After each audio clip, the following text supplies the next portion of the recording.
ជាដំបូងសូមជម្រាបសួរលោកគ្រូខ្ញុំមកពីក្រុមទី1ដែលខ្ញុំនឹងមកធ្វើការ demo website របស់ពួកខ្ញុំបានធ្វើតាក់ទងទៅនឹង library អញ្ចឹងចូលមកដល់ចំណុចដំបូងគឺ user ឬក៏ សិស្សហ្នឹងគាត់ត្រូវធ្វើការ register ជាមុនសិនអញ្ចឹងនៅពេល register បើសិនជា user នឹងធ្លាប់ register ហើយម្ដងវានឹងប្រាប់ថា already exist អញ្ចឹងសាកឲ្យដាក់ user ដែលខ្ញុំបាន login ចូលម្ដងហើយវាឈ្មោះមាន ID student មាន date of birth មាន gender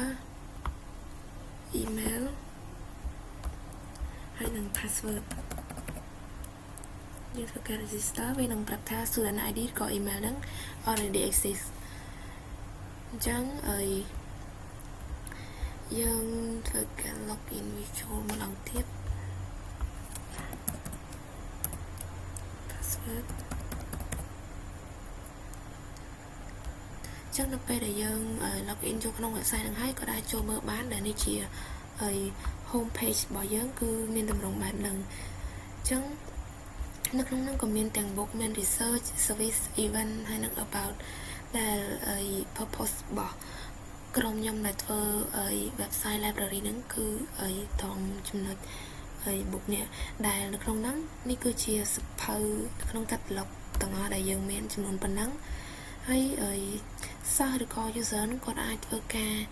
អានជាលក្ខណៈ online បានឬជា online ឬក៏គាត់មានតម្រូវការក្នុងការខ្ចីសៀវភៅហ្នឹងអញ្ចឹងបើសិនជាគាត់ចង់ស្វែងរកសៀវភៅហ្នឹងគឺគាត់អាច search វាតាម title ឧទាហរណ៍ថា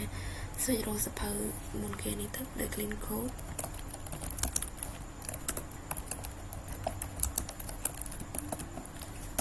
ចឹងវានឹងដោតមកបែបនេះគាត់អាចធ្វើការរៀបជា online បាននេះគឺវាមានតម្រង់បែបនេះព្រោះតែគាត់អាចចូលអានបានដោយសារតែយើងបានធ្វើការ store វាជា PDF ហើយអញ្ចឹងអាហ្នឹងគាត់អាចរៀបបានអញ្ចឹងចូលមកនៅក្នុងនឹងដែរក៏មានតាមប្រភេទសៀវភៅដែរដូចគ្នាដែរទាំងនេះគឺ all category ប៉ុន្តែក៏មានទាំង history មាន mathematics មាន art អីចឹងទៅអញ្ចឹងមួយវិញទៀតនៅពេលដែល user គាត់ធ្វើការ borrow ចឹងគាត់អាចចុចលេខ borrow នឹងបានដោយគាត់អាចត្រូវបំពេញfull name student ID របស់គាត់ដែលគាត់បាន login ចូលមុនហ្នឹងហើយនឹងថ្ងៃដែលគាត់ត្រូវខ្ចីសៀវភៅហ្នឹងដល់ថ្ងៃនេះហើយនឹងexpect ទៅលើថ្ងៃដែលគាត់ត្រូវ return សៀវភៅហ្នឹងមកកាន់library វិញឧទាហរណ៍ថាថ្ងៃនេះចុះ confirm borrow ចឹងវានឹងប្រាប់ថា book borrow successfully គឺគាត់ខ្ចីសៀវភៅហ្នឹងបានសម្រាប់ហើយចឹងវានឹង load មកកន្លែងនេះ admin book management នេះចឹងវានឹងប្រាប់ថា borrow គឺសៀវភៅហ្នឹងគាត់បានខ្ចីហើយ user គាត់បានខ្ចីហើយចឹងអាហ្នឹងសម្រាប់user នៅពេលដែលគាត់ត្រូវការអានជា online ឬក៏គាត់ត្រូវការខ្ចីសៀវភៅហ្នឹងមួយវិញទៀតសម្រាប់ role របស់ admin វិញដល់ពេលដែល user គាត់ខ្ចីក៏វា load នៅក្នុងហ្នឹងដែរអញ្ចឹងមួយទៀតបើសិនជា admin គាត់ត្រូវការ add new book ចូលអញ្ចឹងយើងសារ add ចូលសាកមើល add new book ហ្នឹងគឺសៀវភៅដែលមាននៅក្នុង catalog របស់យើងហ្នឹងមិនយើង add ចូលបានឧទាហរណ៍ថាយើង add សៀវភៅនេះសៀវភៅនេះមួយចុះ A brief history of time ក្នុងហ្នឹងវាទាមទារឲ្យយើង complete book title មុន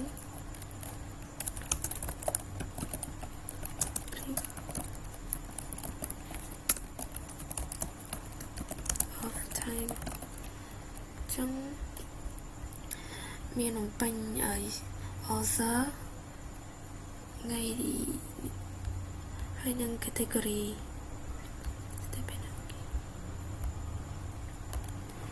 author Stephen Hawking category science ហើយនឹង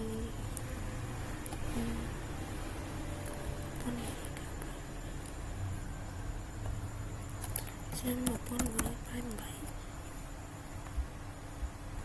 save book នេះវានឹងលោកប្រាប់ថា book added successfully គឺ admin គាត់បាន add សៀវភៅនឹងចូលហើយអញ្ចឹងយើង reload វាមួយមកនេះគឺវានឹងប្រាប់ថាសៀវភៅ A brief history of time ហ្នឹងគឺបាន add ចូលហើយវានឹងប្រាប់ថាវា available ចឹងអាហ្នឹងសម្រាប់ role របស់ admin ហើយនឹង user ដល់ពេលដែលគាត់ខ្ចីឬក៏ admin គាត់ add super ចូលចឹងឲ្យនៅក្នុងនោះដែរ website របស់ពួកខ្ញុំគឺអត់មានអីច្រើនទេព្រោះខ្ញុំធ្វើលក្ខណៈ simple ទេមួយវិញទៀតឲ្យចំណុចដែលយើងត្រូវការនិយាយហ្នឹងត្រង់ចំណុចថាពេលដែល admin គាត់ add super ចូលហ្នឹងវាគ្រាន់តែឲ្យ data ហ្នឹងគឺយើង store នៅក្នុង database ហើយវាក៏ឲ្យ display នៅលើ interface របស់ admin ដែរប៉ុន្តែគ្រាន់តែវាអត់មាននៅលើអានេះ catalog របស់យើងនេះនៅលើ book page របស់យើងព្រោះពួកខ្ញុំធ្វើបានតែប៉ុណ្្នឹងធ្វើអត់តាន់ដល់លើហ្នឹងទេអញ្ចឹងនៅក្នុងហ្នឹងwebsite របស់ពួកខ្ញុំគឺអត់មានច្រើនទេមានតែប៉ុណ្្នឹងទេនេះគឺ service ហើយ event បាទនេះគឺជាសមាជិកของខ្ញុំដែលមាន team leader ហើយនឹង contact information ផ្សេងៗតាក់ទងទៅនឹង website របស់ក្រុមខ្ញុំសម្រាប់ការតាក់ទងហើយនឹងពេលវេលាបិទនិងបើកចំពោះwebsite របស់ពួកខ្ញុំគឺមានតែប៉ុណ្្នឹងទេចុងក្រោយសូមអរគុណលោកគ្រូ